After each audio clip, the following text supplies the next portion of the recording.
Welcome back to The Rustic Wife. I'm Alana. So today I am weed eating. That is probably one of my least favorite chores to do, but it's got to be done. And I am out of string. So I thought I would do a really quick video and show you how I replaced the weed eater string on the weed eater. It's not really nail biting, I know. This won't be a grip the edge of your seat type of video, but it's something that some people might not know how to do. And I think it's an important video that I have on my channel that my daughter can reference it if she ever needs to. So, or anybody else. So anyway, I am by no means a small engine mechanic or anything of that nature, but I do know the basic operation of the weed eater, as everyone should if they're going to run a piece of equipment.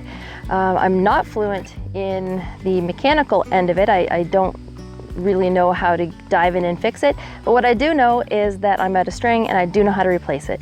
So I thought I'd show you how I do it, and I will turn the camera around. The weed eater that we have is a STIHL FS90R, and that model is a bump feed, which means that this spool, you just have to bump the bottom of it and it will automatically feed out longer pieces of your weed eater string.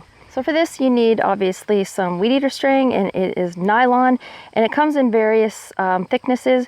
I have a medium one here. Obviously the thinner gauge wire, it is for a lighter duty, and the thicker ones is for heavier duty. So I have a medium one here. And then you're gonna need, I've just got some side cutters here just to cut the string. So make sure you check your owner's manual to see what type of string that your weed eater requires. Also, what kind of weed eater you have, the model, because the restringing instructions might be completely different. You may have an automatic feed, or you may have the type where you actually cut the strings and stick pieces on either side. But again, this one is a bump feed. So first thing, you always wanna make sure the weed eater is not running. That is first and foremost. And then you want to take a look at the head of your weed eater, and you can see these little notches right there. There's one on either side. You just want to push those in with your finger, and then that'll pop the bottom off. And while the bottom's off, you should clean it up a bit because I've got some grass and debris in there. So while I've got it off, I'll just give it a hose down. So once you take the dome cover off, you want to take, this is your spool here that you're going to wind up. You want to push it in and turn it counterclockwise, and that will release the spool from the head.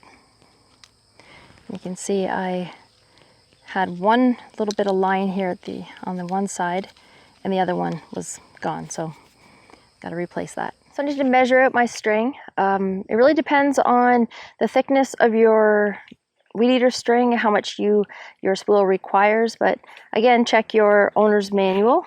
And but I'm just actually going to arm's lengths. So I usually do about 3 of these. This probably works out to be about 10 or 12 feet maybe.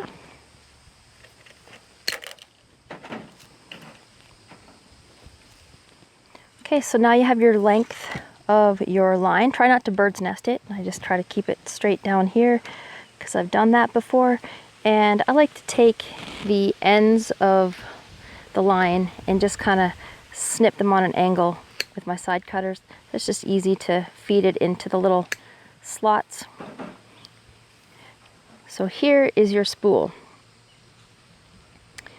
And right here, you can see, I don't know if you can see it, there are some little notches right there. And on the underside, you can see it says line with an arrow going that way. You want to put your weed eater line into those 2 notches and then wind it clockwise. And that's your spring that works your bump feed right there.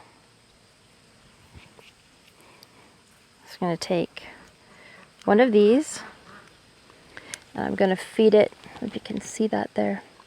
I'm going to feed it into that hole right there. And then another one right there. So you can see you've got 2 of them into those little notches on your spool head. And then again, the line with the arrow, it goes this way. So this line is still all in one piece with these 2 ends securely attached into the feed holes there. But what I like to do is I like to put the line down on the ground under my toe and then stretch it so that I can wind up this spool and it doesn't bird's nest. Now again, I've got these two ends here securely placed into those two notches, and the line is instructing us to go this way, to feed it this way. So I'm just gonna pull it backwards. I just like to hold those two fairly tight and guide it as I twist the spool with my hand. I just find that easier. You want to do it evenly and fairly snug. You don't want to do it so tight that the bump feed isn't going to work correctly. So you just want to wind all that up.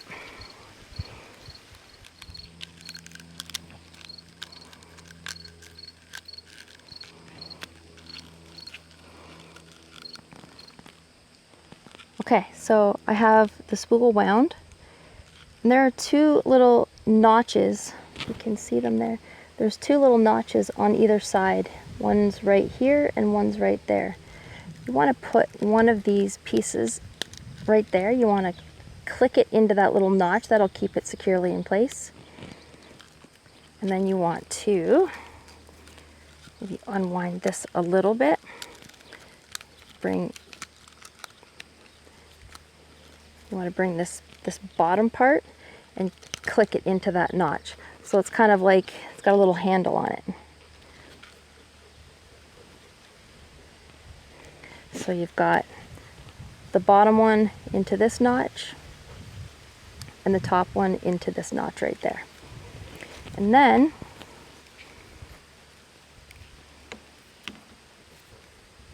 I just cut it right there, like that. So now we have two pieces. And then you're going to take your spool, the spring side like this, going to go in here. You want to line up this here with this little notch at the side, because this is what your string is eventually going to go up into. So you want to take this just off to the side a little bit, push it in, and turn it counterclockwise. And it's in there. So you want to take that piece of string and feed it up into the little side feed right there. And then we'll do the other side.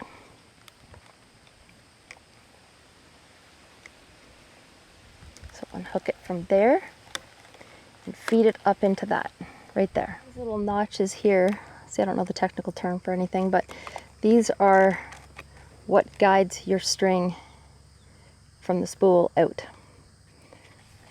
So maybe line guides. Maybe that's the term. So now we are going to replace the spool cap. And remember these little holes right here, right there, and that is what we pressed on. So we want to line up this with that on both sides.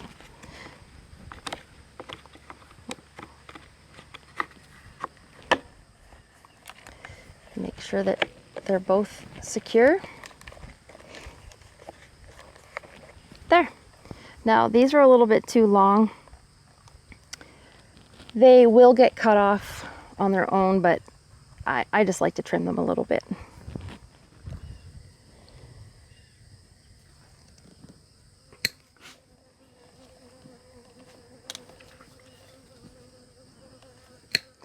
Excuse me, that is, you can hear that bee there. That's one of our bees making their appearance here.